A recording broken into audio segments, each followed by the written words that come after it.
No matter if points are gained or points are lost, there will be much to discuss. For analysis regarding tonight's Winnipeg Jets game, here are Dave Manouk, Ezra Ginsburg, and your host, Drew Mandel. The Illegal Curve post-game show starts now.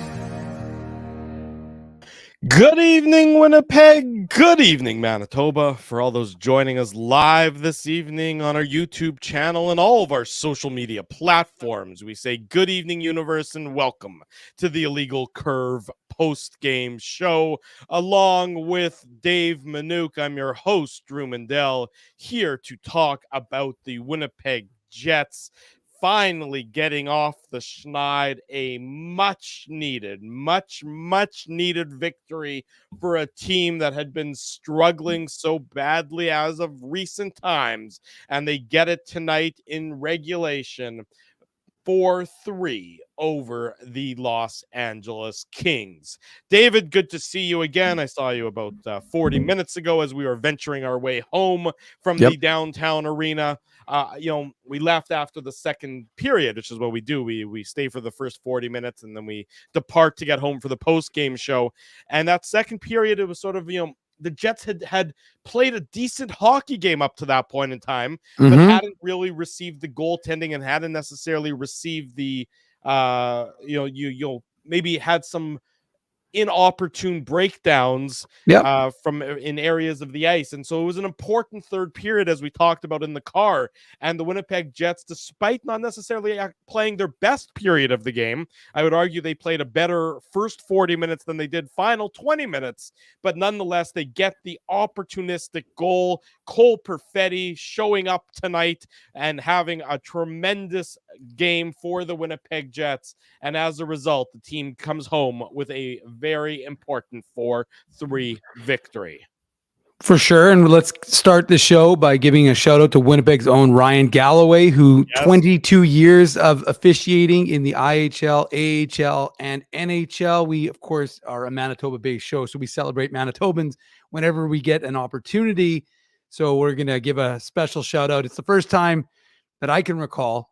And he had, I heard, Drew, was it 400? Is that what Mike McIntyre, who wrote a story about Galloway, said that I think there were going to be over 500 people in the 400 people 400. Is apparently the number of people or that friends and family that he had in attendance at tonight's game, and you could see them in the stands. A lot of them were dressed like officials. They were wearing their stripes. Apparently his mom had 200 linesmen or referee jerseys to give away to people there. So pretty cool stuff. And so we'll start off the show by giving a congratulations on a great career to Ryan Galloway, and it's pretty awesome that he was able to end it in his hometown and in front of the really classy, both from the fans who gave him, like I said, I'd never heard when they're announcing the officials before the game cheering, but as Drew just said, that was from his fan club.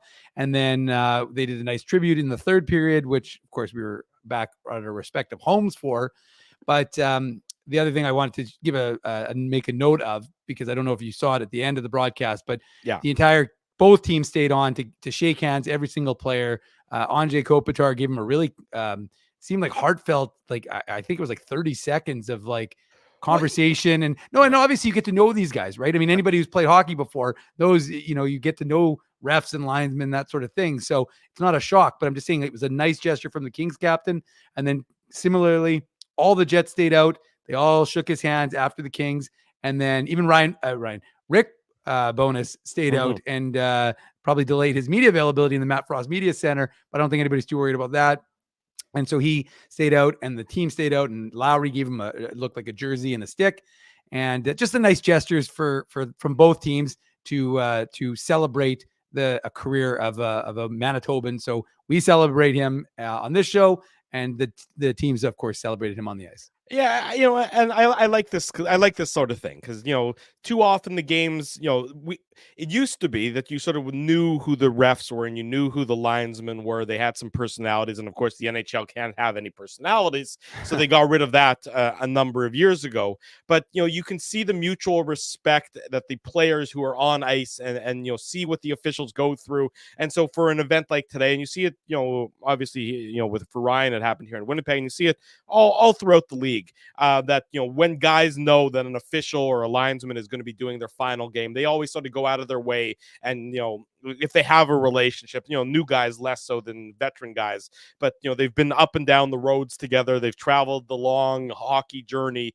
together in different roles. But I do like when they can sort of come together for a moment of zen, if you want to channel a little bit of the Daily Show there.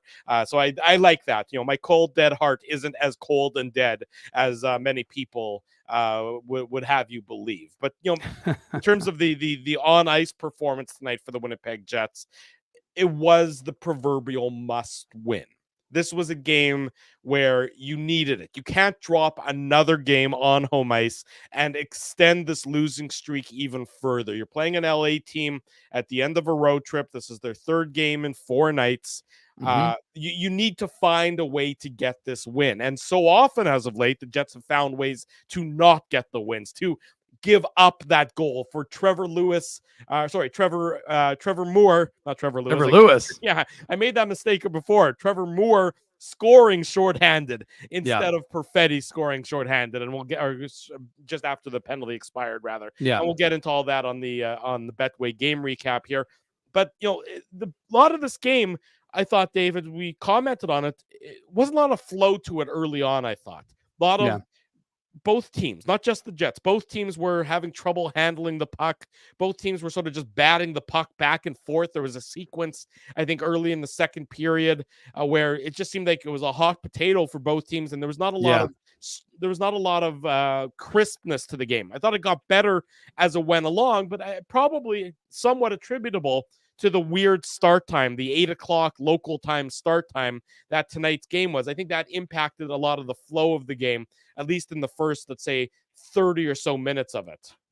Yeah, I think that's a fair way of putting it, Drew. There were definitely some moments where you're just like, what are both teams doing? They were handling the puck somewhat like a grenade almost. And I likened it almost that second period. It was almost like a bit of a boxing match. And in the end, it almost looked like it was going to be a boxing match because both teams had a little bit of a dust up towards the end of it. But it was more like punch, counter punch between the two teams. But it definitely, especially in the first 4 minutes of that second period, there was just a lot of sloppiness, a lot of just kind of poor passing. And it was, look, we knew today was going to be an interesting game for the Winnipeg Jets. Mm-hmm. Obviously, we were at morning skate today at Canada Life. It was a full one, with the exception, of course, of Tyler Toffoli. Right. We later learned from head coach Rick Bowness was dealing with being under the weather, so he was going to be a game time decision. So who do we see? Cole Perfetti. And what have we said? Cole Perfetti's not. We said it on the last Saturday show. We said Cole Perfetti's not a fourth line player. So if you're going to bring Cole Perfetti in, you're going to put him in a path for success. Then you're going to put him on the second line. And this new look second line, we should mention, of course, because Rick Bowness talked about it, how he's going to make the changes. So we have Ehlers swapping with Connor. And so you've got Perfetti, Monahan, and Connor on the second line, although they had a lot of success. We might call them the first line, Drew. And of course, Ehlers, Scheifele, and Velarde as your first line. So it was just going to be a curious sort of, because it was ironic, of course, that we said last game was the first game that they had everybody back together. And since the injuries to Velarde and the injuries to Connor and the injuries to Scheifele. So you finally get the whole group plus the acquisitions back. And now, of course, Toffoli is out because he was dealing with being under the weather. And then we should also mention, of course, Nino Niederreiter left the game in the third period, and we don't yet know about his status, but he left the game, and you could see it on the broadcast. He goes down the tunnel, and he looks to be in some pain. Looked like it was an ankle or a lower I think he's been cut. Issue. I think he's been cut. So. You think it was a skate cut? Yeah, okay. That's what I'm thinking. If it's a skate cut, then that's to me, you look at that and you watch the video, and it's on our Twitter feed. I think it's on your Twitter feed at IC Dave. For those who didn't see it, sort of when the incident happened, you're worried about, is that a sprain or something along those lines? If it's a skate cut and it's not a serious skate cut, then you're probably dodging a bullet there. I think they did, is what I'm thinking, and reliably informed. But I think that's where it's going. So we'll see about that. We'll find out more hopefully tomorrow if the Jets end up holding their practice. But I think that from again, like for sure. But that's obviously gameplay. This is prior to the game in trying to figure out what's going to happen. And then the other big storyline that we'll get into, of course, is the fact that they jumbled the D pairings. And Rick Bowness said, like, listen, we've lost 6 games. Like, we don't have the luxury of, going into this kind of last final 8 games and forget about the standings. Cause Rick Bowness even said it himself. He said, we're basically in third. So when the head coach of the hockey team is telling you they're basically in third, they're in third place. That's where they're anticipating Dallas and Colorado, even though Colorado lost tonight. They're anticipating that those 2 teams have first and second locked up. He's like essentially saying, listen, if you're reading between the lines, we're a prideful group. We're going to hold on to third. We're not going to let Nashville take it from us. So he changes the forward groupings, obviously the top 6, not the bottom 6.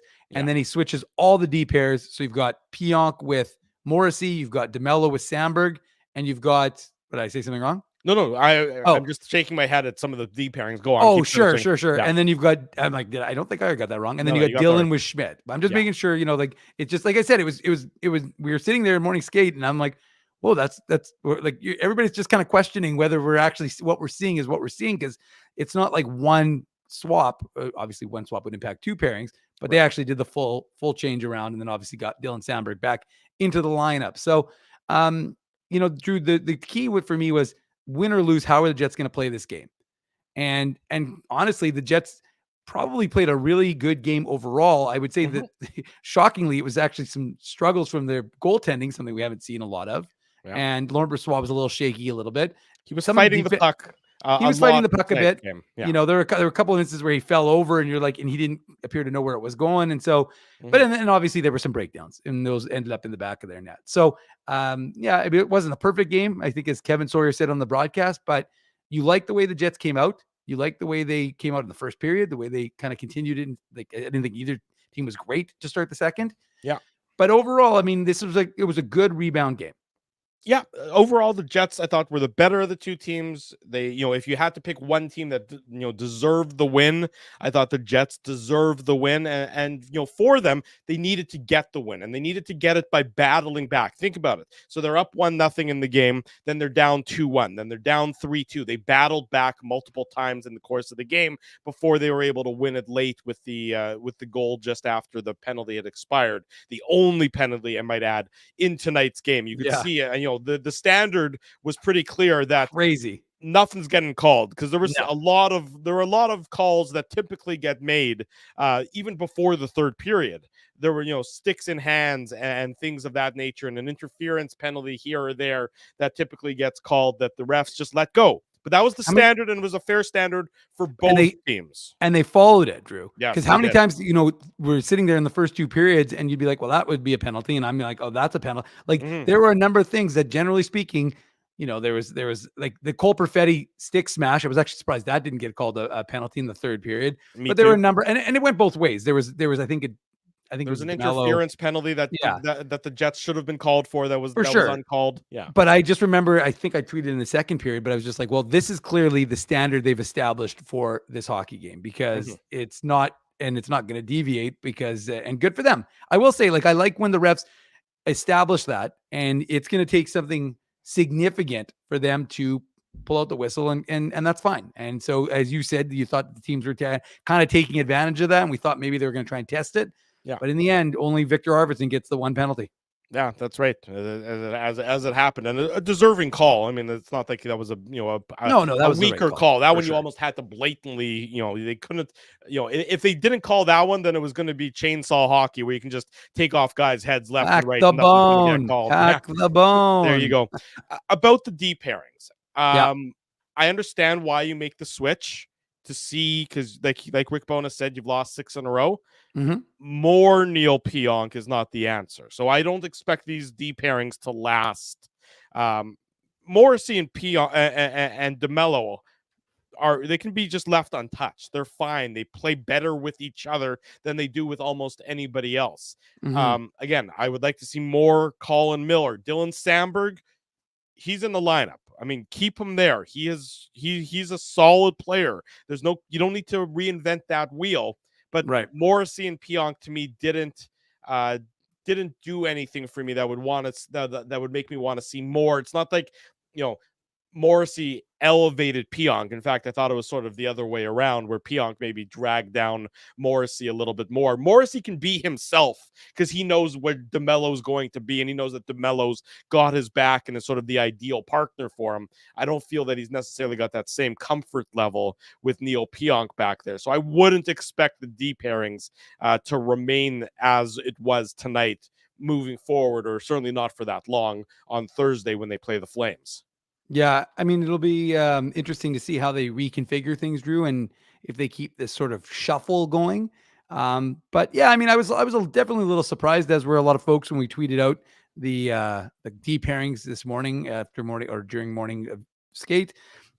I mean, I just thought maybe they were hoping that Morrissey could offset what Neil Pionk's chaos. I think that was kind of the prevailing thought process. Rick Bowness didn't really expand on that. I mean, he was asked by Mike McIntyre about the pairing Josh Morrissey and Neil Pionk, and ultimately he didn't really focus on that pairing specifically. He just generally answered the question about the team needing to be better and that sort of thing. So he didn't bite, even though Mike tried to get him to. And yeah, I mean, again, like I said, there were definitely a couple of questionable plays by, Pionk, but I mean, then again, he just seems to be focused on more. A lot of the guys sometimes, like I remember there's a play where Dylan DeMello just casually tossed the puck up the ice, and you're like, well, there's no pressure on him, and he just gives it away. So, anyways, it's interesting. You need to see more from Pionk, and again, they're going to have to be better.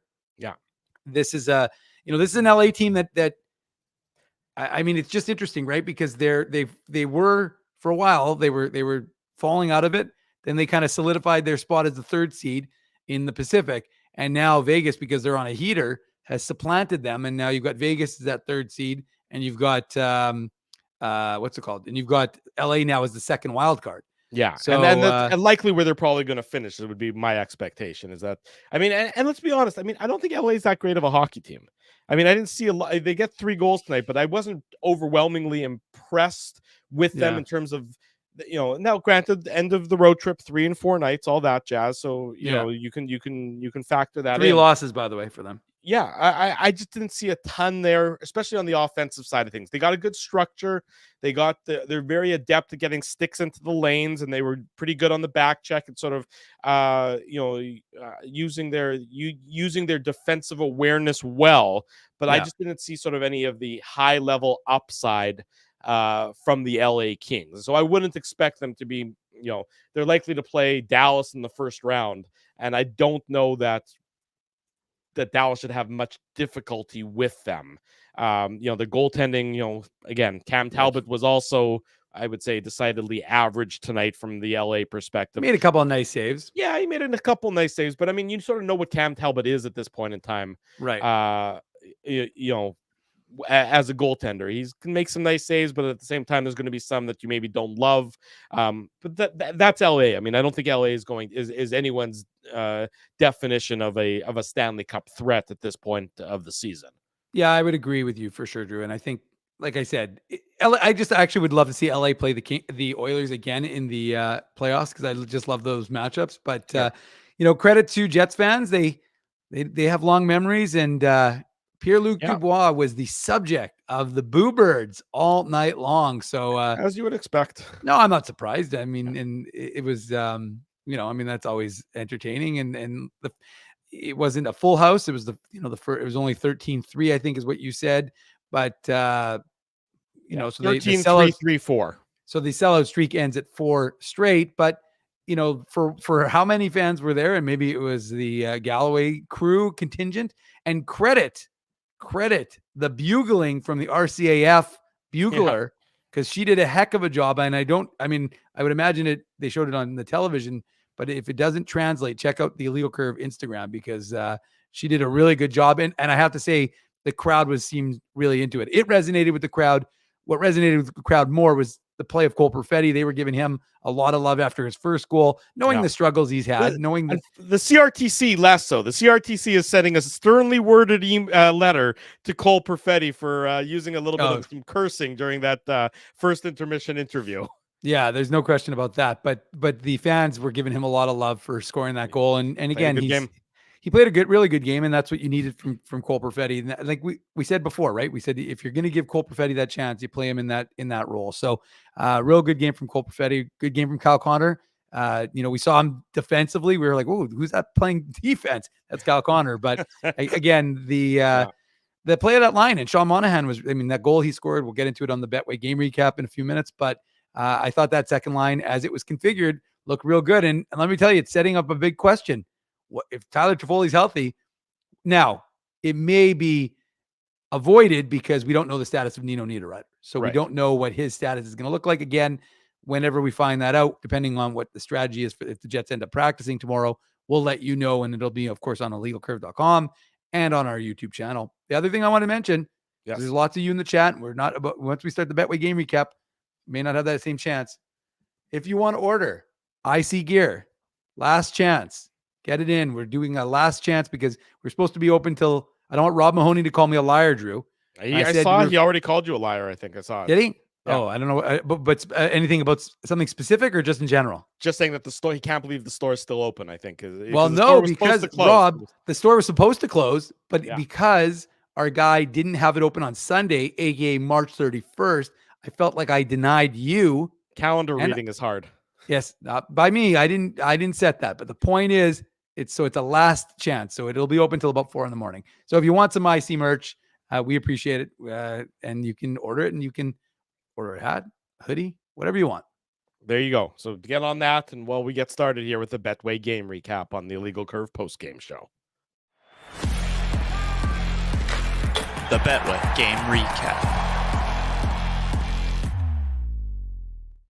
Big thanks to our friends at Betway for their continued support of the Illegal Curve Hockey Show and the Illegal Curve post-game show. Betway is the sports betting app that puts you, the customer, at the forefront with a large selection of betting options in sports, as well as strong promotions and fair odds. Head on over to Betway and bet your way. Must be 19 years or older to play. Please play responsibly. Yes, first and foremost is please play responsibly if you choose to play whatsoever. Jets open the scoring. Cole Perfetti at the 11:14 mark of the first period. A bit of a sleepy start to the first period, but the Jets were decidedly the better of the two teams, outshooting. It's good English there, Drew. Outshooting LA by a 12-5 margin in that first period, and they got the first goal of the game. Perfetti, his 16th of the year, assisted Dylan DeMello and Kyle Connor. He gets his opportunity back in the lineup with Toffoli's illness. That's for those of you who missed it. Tyler Toffoli out of the lineup today because he's under the weather, and Perfetti really shows up, and he makes and this is a goal that's just hard work. It's Dylan DeMello with a shot off the end boards. It's a goal mouth scramble, and it's Perfetti in a quote-unquote dirty area, and all the Jets. It's a big mass of humanity there, and Perfetti is able to sort of just poke the loose puck through and past Cam Talbot to give the Jets the 1-0 lead just after the halfway mark of the first period, Dave.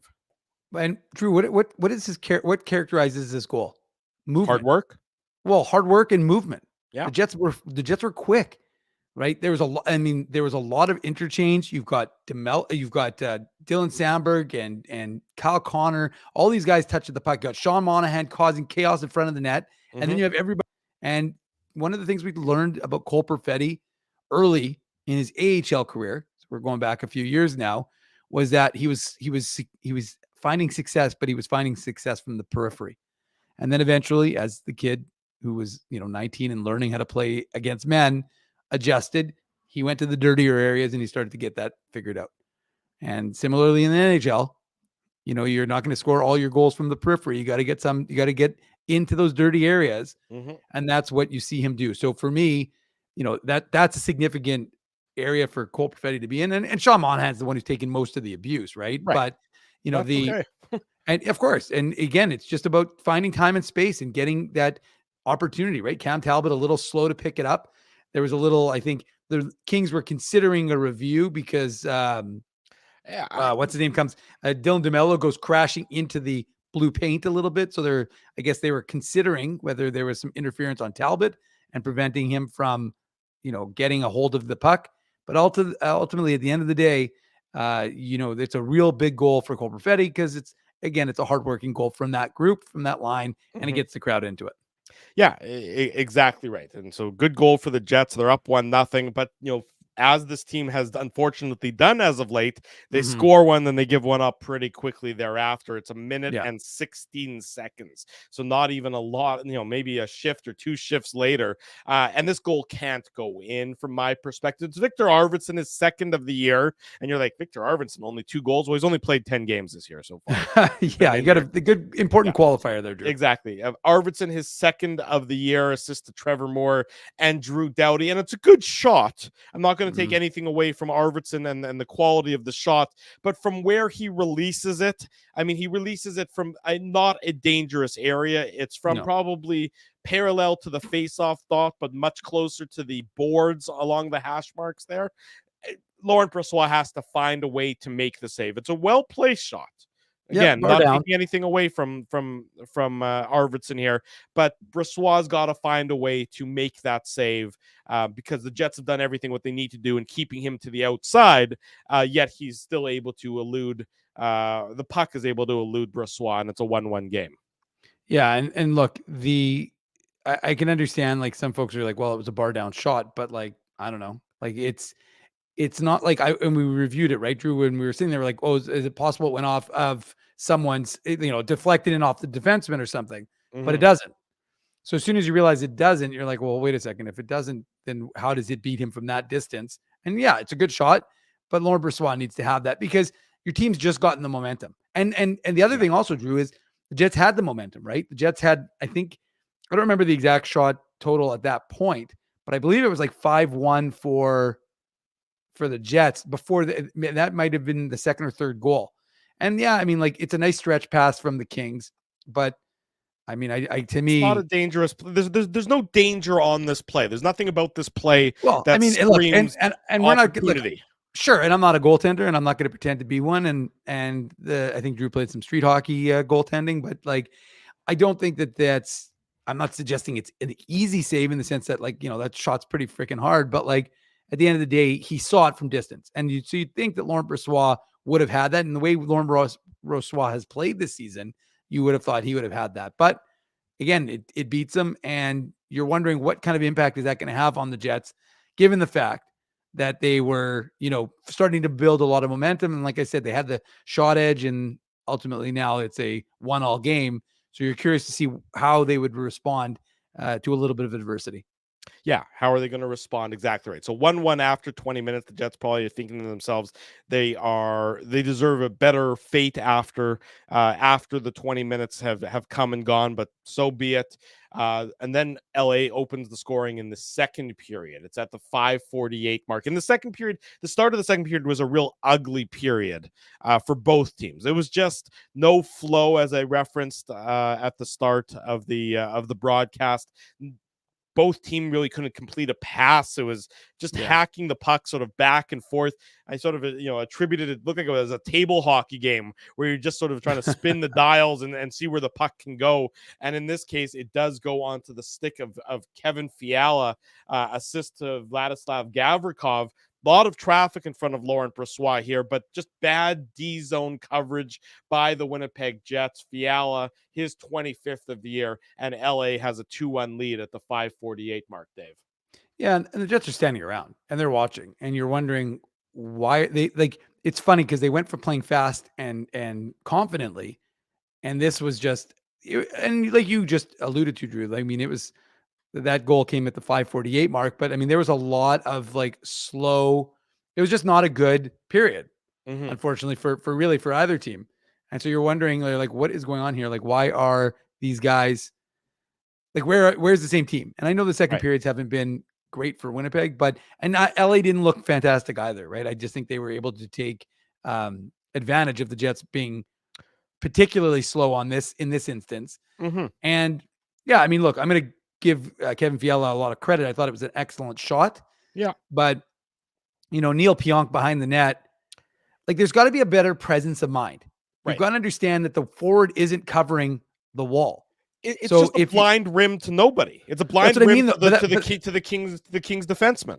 Right. But what I'm getting at is like, you have time. Like, again, he doesn't have like an hour to set up shop there, but like, it's just, you don't like the fact that the Jets, like are kind of just like Kyle Connor again, like this is not a great play, but like, there's no talking. You're wondering like, where's the conversation? Because yeah, I mean, you'd think that someone is going to let Pionk know, like, that's not the puck to just rim it around blindly. And instead he does. Kings intercept.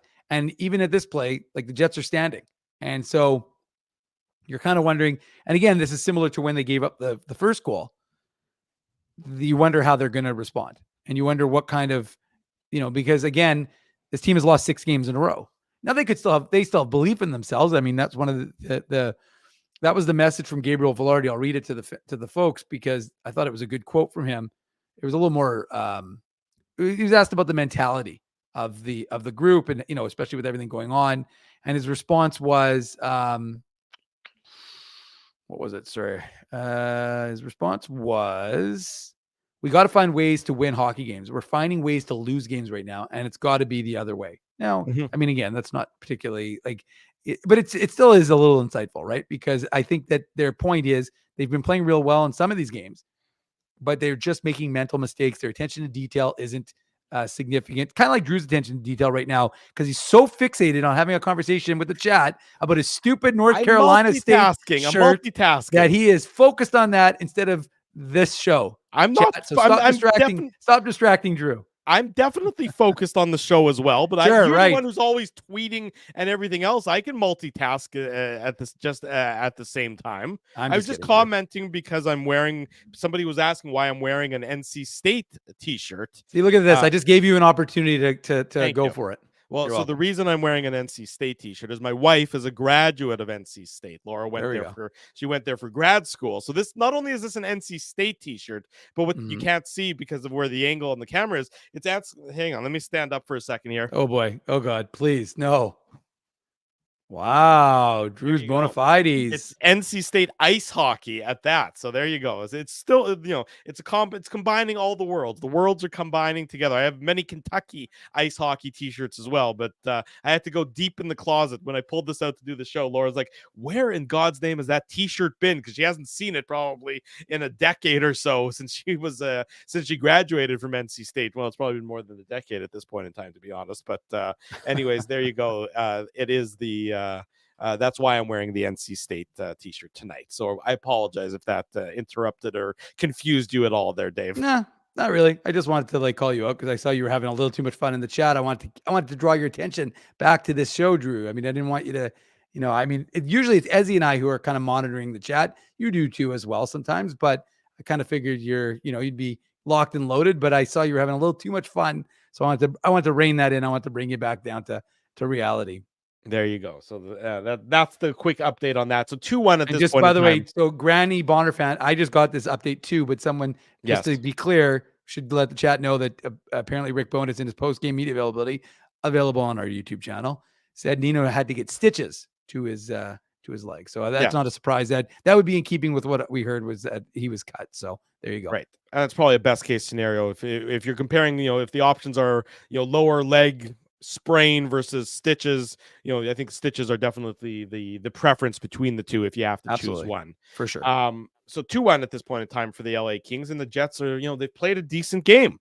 Yep. And so, but they're, when you are struggling like they are, and when you haven't, you have no confidence, and when you haven't been able to really have anything good happen for you, this is what happens. You play decent game, but then all of a sudden you give up 2 in a row and you're down by a goal. To the Jets' credit, they stay with it.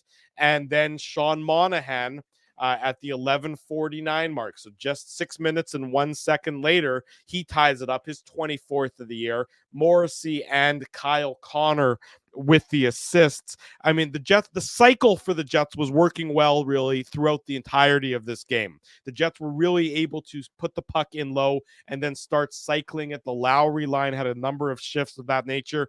The Scheifele Velarde line, they had that great shift late in the third period where they were able to cycle for a good period of time.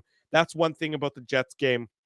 that really stood out to me tonight. Yeah. And this goal comes after a good Jets cycle. Josh Morrissey, gets the puck on his stick, and Sean Monahan is where exactly you expect him to be at this point in time, in front of the net, causing chaos, and he gets a real nice tip on a nice shot by Morrissey to tie the game up at 2, just over the halfway mark of the second period, Dave.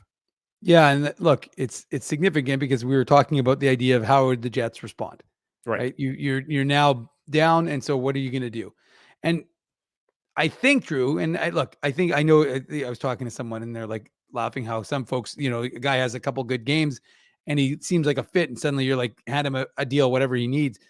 I will say Sean Monahan certainly has fit this team and filled a need at second line center for this Jets team. Right. So he's hasn't looked out of, he looks like he's part of this group. And he looks like he's been part, and I think part of the, what would I say? I guess part of the brilliance, if you want to go that aggressive, is the fact that getting him early, getting him comfortable, getting him 3 weeks before everybody else was making trades. Obviously, the Canucks had made a trade, which started off the kind of domino effect of making the Jets. Monahan has looked a lot better in a Jets uniform than Lindholm has in a Canucks uniform. Well, given the fact that there was rumors that the Canucks were considering trading Lindholm, I definitely think it was a good deal for Winnipeg. But again, like I said, I think it's just a testament to them doing this. And this play was just a brilliant sequence. Again, Jets moving fast and seeming to talk. And like I said, you give Kyle Connor, I thought he was excellent, being shifty. And then Josh Morrissey, like you said, Drew, playing almost a bit like a hybrid. And it's funny because I actually think he was intending, I could be wrong, but I think he actually intended the pass to go to Cole Perfetti, who was streaky to the net on the backside for a tap in. And but Monahan's so good that, he gets that anywhere near him and he's able to tip it through and past Cam Talbot. So really nice play by Sean Monahan to tie the game. And again, it got the fans into it because like I said, you weren't sure. I mean, it happened, about 6 minutes after the Kings had taken a 2-1 lead. And the Jets didn't break their structure. I thought the Jets still were playing fairly decent defensively, and again, even creating some good offensive chances. But you just didn't want it to stretch into the third. You wanted to be able to get that crowd into it, and that's what they were able to do. You don't want to have to, you don't want to have to play the clock, play against the clock as well as the opponent, in this case. But and we talked about this in the press box tonight with some of our media colleagues about how quickly the opposition is scoring against the Jets after the Jets get a goal, and we saw it on the first goal, and you see it again here. So it's just over 2 minutes later, 2 minutes and 7 seconds later, the Kings retake the lead. Busy second period in the course of tonight's game here, folks, and we're not even done yet. Andrei Kopitar, his 26th of the year, assist to Adrian Kempe and Gavrikov as well. And it's just blown coverage by the Winnipeg Jets here. It's not like you're blowing coverages against fourth line guys. You're blowing coverage against Andrei Kopitar, who's left all alone in the middle of the slot. How does this happen? And it's not the first time it's happened. I mean, in this one, I believe it's Cole Perfetti sort of blows the zone too early. Looking for offense. And I understand sort of where he's coming from. But if we've learned anything about this Winnipeg Jets team over the last number of years, it's don't leave the zone too early. Get that out of your game. Because that was the MO, of course, of Scheifele and Connor for so long and for so many years. But Perfetti, bit of a bad habit. He's cheating on this play. And as a result, the Kings take advantage and they make it 3-2 at this point with about just over 6 minutes to go in the second period, pardon me. Yeah. And again, it's the quickness of that goal, right? Coming just over 2 minutes later, Drew, and you're, it's also a breakdown defensively. Like you said, the idea for the Jets is supposed to be that offensive opportunities are created by playing good defense. That's what we've been hearing. That's the mantra. That's what these guys are supposed to be. And it's not easy. It's not fun. Everybody would rather fly the zone, get a breakaway. But at this point, you just look at it and the Jets, like I said, I understand, but there's two guys who jump at the line and you can't leave Kopitar right up the, flying down Main Street, as they like to say. And he's not going to make a mistake. He knows how to put the puck in the back of that and have success under pressure. But yeah, the Jets, you looked at it, and Perfetti, and I believe was it Perfetti and Connor were both high at the blue. Yeah, they were both way too high. Like they were both cheating on the play. Yeah. So Monahan's where he needs to be. He just kind of gets caught in the middle. But at the end of the day, there's two guys, right? He's got to look after two. And I mean, Monahan doesn't really play it great either. But ultimately, it's one of those situations where you're sitting there going, you just don't like the two guys thinking offense in that situation, because when the puck isn't out of the zone, you shouldn't be. I promise you it'll be on video tomorrow when they gather together and say, look, this is not how we need to play. We need to have better puck support. We need to have better defensive awareness. We can't be cheating. We got to get that cheating out of your game, because you see what happens. More often than not, when you cheat on those plays, it ends up biting you in the behind more than it does, I would suggest, resulting in something positive for you. You can't cheat because it's just never going to last that long for you. And that's, Perfetti and Connor weren't great on that play, but give them credit because they bounced back quickly, and the Jets get the tie again. It comes, just under 3 minutes later at the 16:47 mark of the second period. Josh Morrissey, his 9th of the year, assist to Perfetti and Connor, and this is a nice play. It's a 3-on-2 for the Jets. Connor with a clean zone entry, and then he feeds it down low to Perfetti, and Morrissey is the trailer on the play. Morrissey's not the 3 in the 3-on-2 here. He's jumping up in the play, and it's almost a 4-on-3 by the time he gets into the play, but it's a beautiful pass by Cole Perfetti, sort of saucering it over onto the stick of Josh Morrissey, and then Morrissey makes no mistake in beating Cam Talbot with the shot. This is what you want to see. This is Josh Morrissey activating and getting involved in the game, and it's Perfetti with that vision and the soft hands that we know that he has. And Kyle Connor, look, you're not really sure what Connor, Perfetti, and Monahan are going to be like. I don't believe that's a line that the Jets had played at all together, prior to tonight's game, or if they did, it's very few minutes, but they look damn good together. So Kyle Connor doesn't have to play with Mark Scheifele. Here's a reminder about that in how he played tonight, as that line that Monahan, if that Monahan, Perfetti, and Connor line were terrific, and you got to see it certainly on this goal as well. Absolutely, Drew. And look, Kyle Connor picked up 3 assists. Kyle Connor seemed a bit sullen. I'm not going to lie. When I've interviewed him a number of times in today's media availability, he was definitely not his, cheery self. I'm being somewhat sarcastic. He's not necessarily the most cheery fellow, but he was asked about Michigan and didn't seem overly enthused. He's a Michigan guy. Michigan making it to the Frozen Four. Rutger McGroarty, of course. But so I mean, I would imagine he's a little subdued right now, based on he likes playing with Mark Scheifele, but he's a team player, so he wants to do what's going to be best for the team. But this seems to be what's best for the team, right? We know what Ehlers and Scheifele and Velarde were able to do during that stretch when the aforementioned Kyle Connor was injured. And we know that Connor seems to have some chemistry there with Perfetti. And again, he's fast. He thinks fast, and he's got a great shot, and he can make a great pass. So you like all those sort of elements on the line. You've got a cerebral player like Monahan. You got a cerebral player like Perfetti, and you have a guy like Kyle Connor, who's got attributes that both guys know how to take advantage of. So to me, that's a real strong trio. We'll see. As you said, we don't know if it's going to stick together, but I mean, again, it's more just that idea that these guys are, again, like I said, trying to create something, and you like the fact that they strike back, and it's a hugely critical goal to go into the second intermission with a tie game. And it's funny because I was just going to say, like this, if you think about it, the Jets actually got a goal like this scored against them. And I believe, Drew, if I recall correctly, it was Cole Perfetti who, remember when Cole Perfetti jumped at the blue line and we joked about Cole Perfetti not being tall enough. Right. The puck goes over his head. And then I don't remember which team that was against. Maybe the chat can remind me when that happened and Cole Perfetti tried to jump. I want to say that was against the game against Nashville when they lost on home ice, maybe. I Could have been.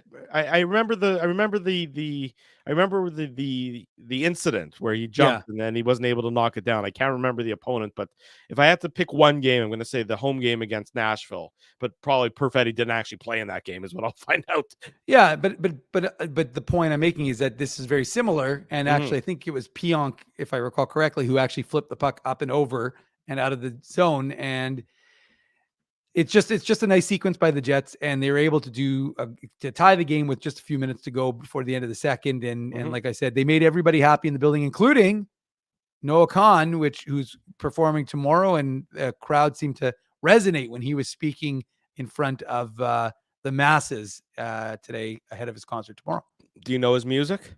I actually do know a little bit of his music. It's not my kind of music. I'm not really a folksy kind of person. I like his songs though. Like, he's got some good songs, but I wouldn't. I'm not going to pretend to be a huge fan of his. But he's got one or two songs that I don't mind. Okay, and they're a little slow for my liking. I'm more of an EDM. I know you are more of an EDM guy. I need up tempo. Look, that's why you're going to Vegas this weekend so that you can go to. Aren't you an Electric Daisy? Isn't that this weekend? EDC. Yeah, right. That's what I thought. 3-3. Eat, sleep, rave, repeat, Drew. That's you in a nutshell, my friend. 3-3 after 40 minutes. And the Jets come out to start the third, and LA is the better of the two teams, I would thought. But the Jets weathered it.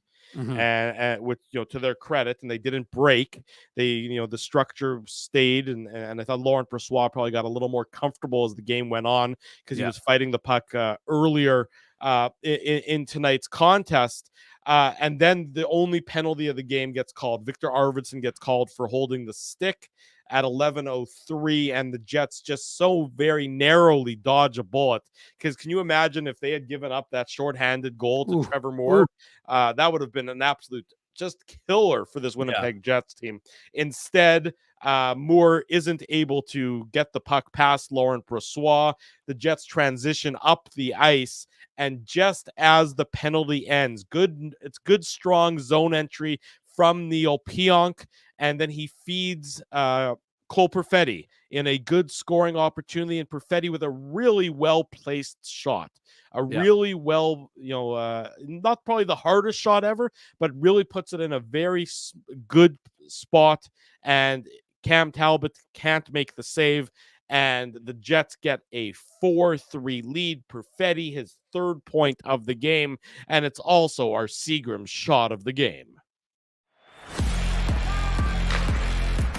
The Seagram shot of the game.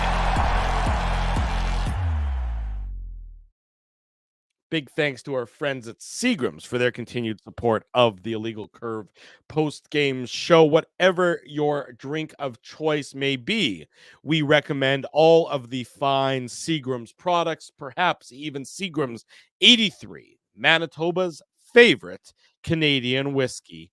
Get it wherever you get your fine liquor products. Big thanks to Seagrams for their continued support of the Illegal Curve post-game show. Huge goal for Cole Perfetti. Yeah. A huge goal for the Winnipeg Jets. It's his 17th of the game, and I thought 17th of the game. Holy shit, he had a great game. He was dropping. No wonder he was dropping an F-bomb there, Drew. That's right. 17th of the season, pardon me. And what impresses, it's a great play by Pionk. It's a great play by Perfetti. And then the last 6.5 minutes of the game for the Winnipeg Jets are really impressive in that they sort of keep the pedal down and they don't let LA have much in terms of an opportunity. Yes, LA did get to set up in the zone with the goalie pulled, but it was all kept to the outside. The Jets were able to do a really good job of staying disciplined. That shift by Velarde, Scheifele, and Ehlers, and they weren't necessarily at their best all game long. That was important, though, better. Drew. I agree. Oh, it was. I thought they got better as the game went on, but really, what are you talking about? The last 2.5 minutes of the game, that shift that they basically kept LA hemmed into their own zone for a solid 60 seconds, where they just cycled the puck and LA had no answer to them, and that's what you want to see. That's what the Jets were so good at when they were playing at their peak earlier this year, when everything was going so well. And that was a great shift by Scheifele, Velarde, and Ehlers. And then the Jets sort of keep it going. They play well defensively in their own zone. They're able to clear the puck. They almost get the empty netter. Nemesnikov had a good chance, and Appleton had a good chance, but the Jets really sort of solidified their victory with, I thought, their defensive play over the last 6 minutes or so of the game. Yeah, and we should mention again, we did already to start this during our preamble, but Nino Niederreiter left the game. I don't remember exactly what time his last shift was. It's just a weird play. Like I noticed it, and then there was the penalty. So I was trying to catch the replay. It happened at actually I don't have it on my thing, but yeah, I'm not entirely certain when it happened in the game because of course TSN doesn't have it on their thing, but it was probably with about 5 or 6 minutes to go, maybe a little bit more because it was just before the penalty drew. But just an unfortunate situation. But I was going to mention Morgan Barron gets the jump up from the fourth line into that spot, which he obviously is familiar with. He played with those guys last year. So not unexpected. And I actually thought he had a good game. Morgan Barron, we should mention him again. He did some things in the first period. He's solid on the forecheck. He's one of those players that I don't think Rick Bowness has to worry about. Yeah, he just goes and does his job. He's similar to Nemesnikov or similar to Niederreiter or Lowry. Just goes out there, knows exactly what he's expected to do, and goes and performs that role pretty admirably. Yeah, again, he's a guy who we've often said could easily be elevated in this lineup and given more opportunity, and he's still pretty young. So it's there's still lots of years for Morgan Barron to gain those sorts of opportunities, but he's big bodied. He can control the puck. And, obviously you need to see goals, but he's like we've detailed, he scored more this year than he did last year. And it's with less ice time, less average ice time. So he's making more with less in 23-24. But again, like I said, we'll see what happens with Nino Niederreiter as Rick Bowness detailed in his media availability from the Matt Frost. It required a few stitches. And that's good news for the Jets. And so he may not be at practice tomorrow, but we'll maybe see him on Wednesday if they practice then. So status for Niederreiter up in the air for Thursday's next game against the Calgary Flames. That will be the Winnipeg Jets' next opportunity to clinch a playoff spot. With the win tonight, they get within 2 points of doing so. So a combination of 2 Winnipeg Jets points or 2 points not earned by the St. Louis Blues, and will result in the Winnipeg Jets being playoff bound. We know it's just a matter of time. St. Louis did end up beating Edmonton tonight in overtime, for those of you who are keeping a close eye on the out-of-town scoreboard. And there's also relevant to the out-of-town scoreboard in what can only be described as an upset. The Columbus Blue Jackets went and defeated the Colorado Avalanche by a 4-1 score. So for those of you keeping an eye on maybe thinking the Jets could get back into second spot in the Central Division, the Jets 4 points behind Colorado. The Jets do have the tiebreaker right now. It's unlikely. I would say it's more likely than not that the Jets will finish in that third place in the Central Division. They're 6 up on Nashville with a game in hand now on the Jets. But you would expect that the Jets are very, on Thursday against the Calgary Flames team that has nothing to play for on home ice, should be a perfect opportunity for the Winnipeg Jets to clinch a playoff spot for the second consecutive season. And especially because it's up against the Calgary team they haven't beaten yet this year, right, Drew? So that'll be some extra motivation for the Jets. I should mention, I forgot I was going to mention earlier, Jets fans will be happy to know some NHL suspension news that Ryan Hartman will be missing the game on Saturday, April 6th, because he has been suspended 3 games for throwing his stick at an official. That news came earlier. So unlike last year when the Jets played the Wild and Ryan Hartman took Nikolai Ehlers out for the end of the season / first, what was it, 3 or 4 games of the playoffs. 4 games. He only came back because he only played for game 5. Yeah, so he played 1 game. So Ryan Hartman will not be in the lineup on Saturday. Good news for the Jets. They will not have to deal with any sort of shenanigans from that end. But yeah, no, I mean, you'll definitely want to have you'll want to keep this going, right? If you're the Jets, you've played some good periods of hockey, even though you had some loss during that 6-game losing streak. But you don't need to, win one, lose one. Like we said, you're going to clinch. It's inevitable, but you kind of want to go out and end this this homestand with a decent effort on Thursday. Yeah. And like I said, against the Flames team you haven't been able to beat. And Calgary is not playing for anything, at this point, but still, I mean, these guys have some pride. So we saw Ottawa had nothing to play for, and they were more than the Jets could handle, right? Well, so that's why the Jets you need to build off tonight's victory, and you need to take it and just, win in a decisive fashion. Just go and you're a better team than Calgary is. Go and prove that before you head out on that difficult 4-game road trip to wrap up the season, where you face all your Central Division teams. You got the Wild on Saturday afternoon, then you go to Nashville and Dallas and Colorado, and guess what? Nashville and Dallas and Colorado, those are all 3 playoff teams before you come home for the final 2 to wrap up the regular season. Although it'll be interesting, I think if I recall correctly, they may actually be coming home after that game against Minnesota. Yeah, before going to Nashville, because there's like 2 days between. So yeah, I think it makes a lot of sense for a variety of reasons. But like this way, you keep the team focused, right? Like instead of going to Nashville and having 2 or 3 days off in Nashville, especially on a Saturday night in Nashville, it's a little bit better to have the team focused here in Winnipeg. So yeah, well, I mean, the Jets, after Saturday, but I'm saying it's unusual because usually when you're on the road, you're on the road. Right. They can come home. They'll be back home in Winnipeg probably by 8 o'clock or 9 o'clock, because it's a 3 o'clock Central, 3 o'clock Central start time or something. Exactly. So yeah, easy flight to back and forth from Minnesota. No question about that. Jets victory tonight, 4-3 over the Los Angeles Kings. Much needed win for the Winnipeg Jets. When we come back on the Illegal Curve post-game show, we'll look at some of the post-game quotes. Cole Perfetti with some interesting comments. Rick Bowness with some interesting comments about Cole Perfetti as well. Stay tuned for that. Drew Mandel, Dave Manouk. It is a Monday night edition of the Illegal Curve post-game show. BP's new New York Sicilian square footers. With a thicker crust than ever before, they're light and airy on the inside and oh so crispy on the outside. You're gonna have your work cut out for you. Okay, fine. Try the New York Sicilian square footers, only at Boston Pizza. You guys ever wish for a game changer in life? Like finding out your favorite snack has 0 calories? Or discovering the mute button on Ezzy? Picture this, a secret weapon for parking, where you can book a spot a whole month in advance. Tell me more, Drew. Pre-book your parking at really low rates, or maybe even for free if you use the code Illegal Curve. Free? What is this, sorcery? The Grid Park app. It's a real secret weapon that has affordable game day parking, and to sweeten the deal even more, I love sweets.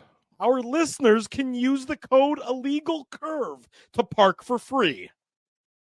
Holy Zamboni. Tell me about it. Just download Grid Park, GRYD Park, and use the code Illegal Curve, all one word, to park for free. The game can change just like that. Accidents happen when you aren't protected. So now what? Getting to your injury quickly can make all the difference. Help prevent them from being game changers with Linden Market Dental Center. Bonding, crowns, bridges, and dental implants. State-of-the-art treatments are available to help you get back in the game. To learn more, visit lindenmarketdentalcenter.com. Creating smiles for life. Your coworkers love you because you always make them laugh. You're the life of the party with stories that have them rolling on the floor. Or maybe you're just the quiet one in the corner with the one-liners that just slay. Do you have what it takes to become Winnipeg's funniest person with a day job? Try your luck. Hit the stage at Rumors Comedy Club, and you could be walking away with $1,000 cash. Winnipeg's funniest person with a day job. Presented by Rumors. For all the details, head to rumorscomedyclub.com. Whoa, Ezzy, everything okay? You look stressed. Of course I'm stressed. We're moving, the house is upside down, the kids failed miserably at packing the fine china, and my life is in chaos. Chaos! Yes, that does sound like a problem. What am I going to do? Ezzy, relax. Rolly's Transfer Moving and Storage is the answer. With 60 years of experience in moving Manitobans and a track record of exemplary customer service, one call to Rolly's and your stress is gone. No job is too big or too small. Just visit Rollies.com and they will take it from there. Thanks, Dave, and thank you, Rollies Transfer Moving and Storage, online at rollies.com. For 3 generations and over 80 years, Tough Duck has been making apparel that works and plays as hard as the people who wear it. From jackets to work boots and everything in between, Tough Duck's clothing can handle the harshest environments, even the illegal curve hockey show. Work to live, live to play. Visit toughduck.com.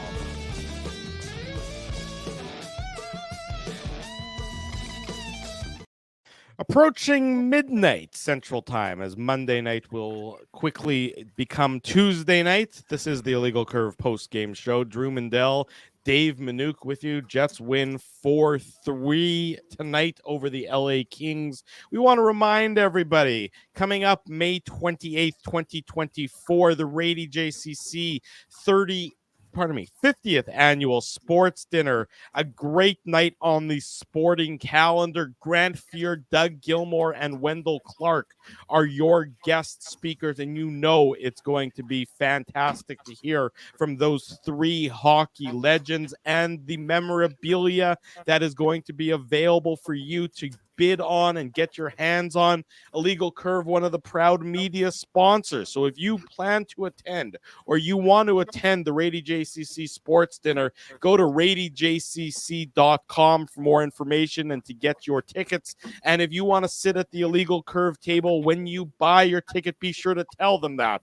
You want to sit with yours truly. You want to sit with Dave Manouk. You want to sit with Ezra Ginsburg and have a great night listening to Grant Fuhr, Doug Gilmore, and Wendell Clark. That's coming up in about 7 or 8 weeks' time. Not quite 8 weeks, a little bit less than that. It's going to be a great night at the downtown Winnipeg Convention Center. Also a great night, Dave M., for Brad Lambert. Great day for Brad Lambert of the Manitoba Moose. He got a nice acknowledgement from the AHL. You'll talk about that in the upcoming Manouk Moose Minute. Put on your antlers. It's time for the Manouk Moose Minute on the Illegal Curve Hockey Show.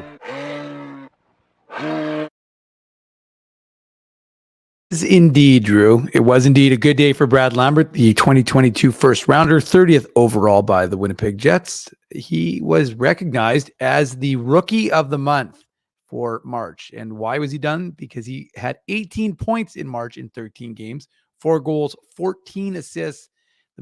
He helped the Moose to a 10-3-1 record during that time. Part of the reason why this team is back in a playoff spot and part of the discussion for what they're going to be able to do in the Central. So he's been very impactful. And I said this as a center, which is significant, of course, because he was playing wing last year until he went to Seattle and they moved him to center. The Jets organization with him on and the Moose have kept him as a man up the middle. So really good month for Brad Lambert. He continues to show, and again, he's got some room for growth. I think he'll probably get a game in potentially for the Jets.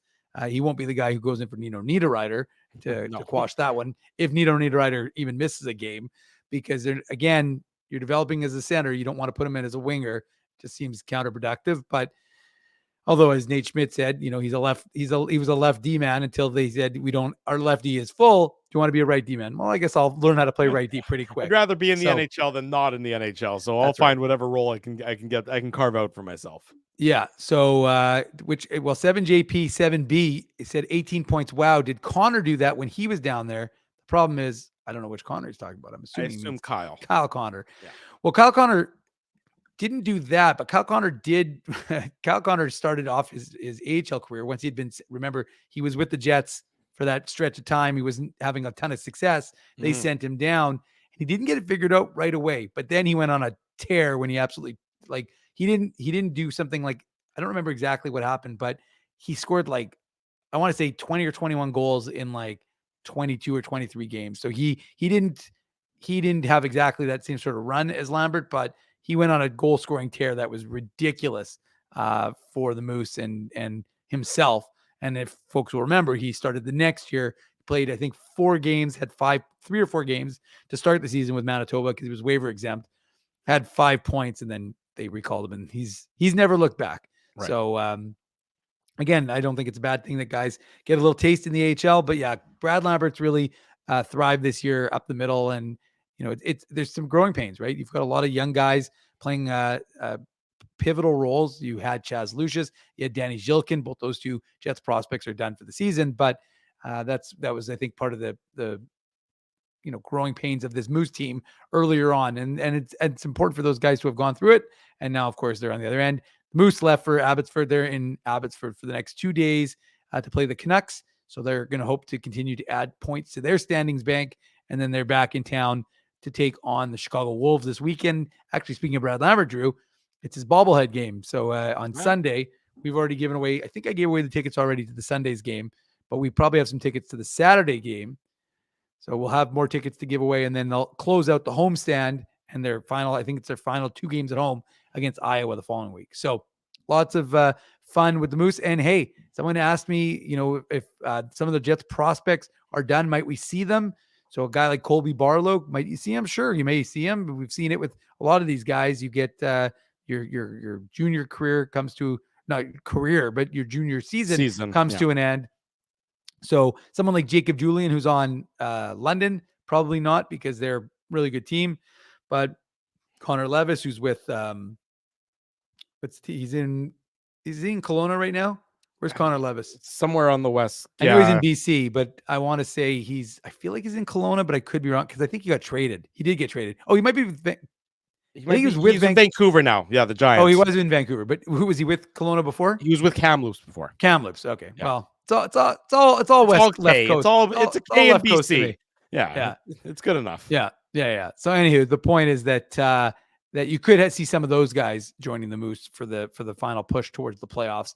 And they'll gain some experience. And a lot of times the Moose coaching staff usually use them, but that's usually when they have a more veteran lineup. Right now, the lineup's fairly young as it is. So we'll see what happens with the Moose. But lots of good things for Brad Lambert. And this is a good thing. And like I said earlier in the week, he's also rocketing up the rookies standing for the Moose in terms of their all-time list. So he'll continue to thrive. He didn't play the last game, and we'll see if he plays tomorrow. But if he's not, we'll bring it to you on illegalcurve.com. There you go. Dave M., of course, with an update on the Moose and Brad Lambert. Rick Bonus on Cole Perfetti tonight. Quote, I did tell him, when you get back in, we're going to give you more time with the top 6. That's more his game, so he took full advantage of it.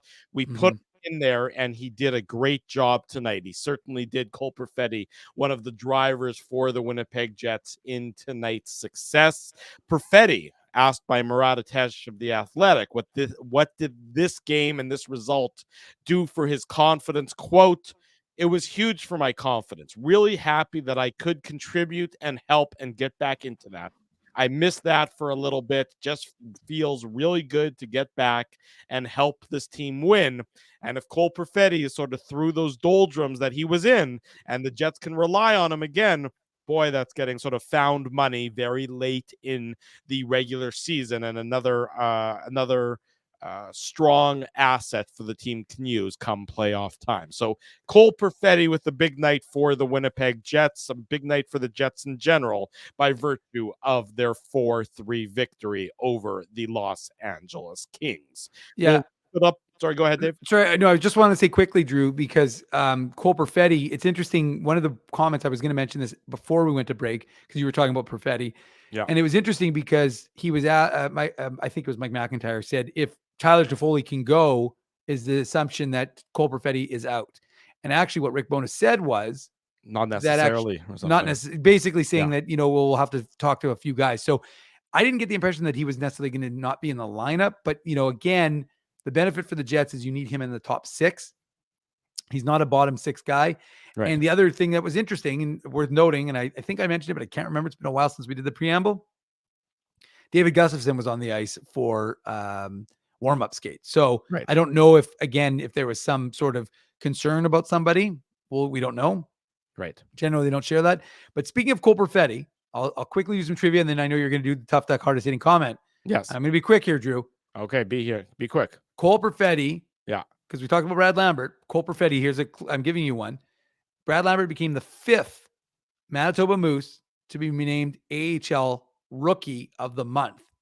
Now, Cole Perfetti, because I'm springboarding off that, he was also one of them. So who are the other 3 for the Manitoba Moose? Now, I'm not asking you. Like I asked Desi a Moose trivia question. He was actually pretty good. He got 4 or 5, but I'm not going to expect it from you, Drew. No, don't. But I do expect it from the chat. So if the chat knows, hey, maybe if you get it right, or if you at least get 2 or 3 right, then maybe you'll get some free parking from our friends at Grid Park. There you go, Dave. Answer Dave M in the chat, folks. Do what you need to do to answer Dave M's random trivia questions that pop up here, there, and everywhere here on the show. Let's wrap it up tonight before the clock strikes midnight. It is the Tough Duck hardest hitting comment. The Tough Duck hardest hitting comment. Longtime sponsors of this show, Tough Duck, we salute them and their continued support. We appreciate all their efforts in maintaining their presence here on the Illegal Curve post-game show. The Tough Duck hardest hitting comment, we give it away on each and every edition of the post-game show. It's going to go to Daniel Sinclair.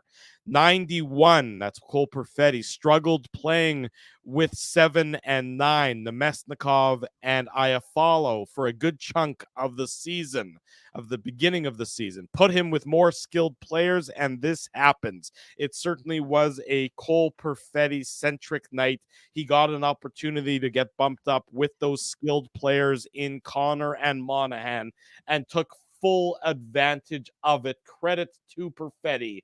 2 goals and an assist, 3 points. The Jets 4-3 victors, certainly on the strength of the efforts of Cole Perfetti. Daniel, send me an email, drew@illegalcurve.com, or slide into my DMs at ICDrew. Send us your mailing address, and our friends at Tough Duck will hook you up with a great prize, courtesy Tough Duck.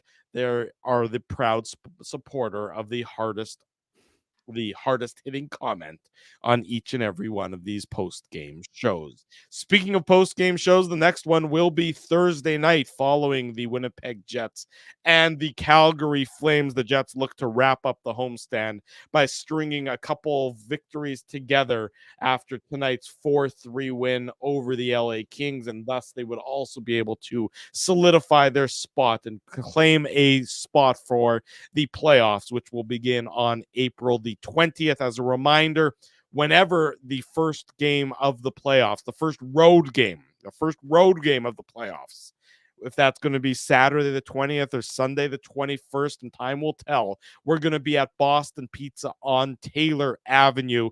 It's a live Illegal Curve broadcast of the post-game show. It's a watch party, so make sure you got that in your calendars. Game 1 or road game number 1 means Illegal Curve will be at Boston Pizza on Taylor Avenue, and we certainly look forward to seeing all of you there for that as well.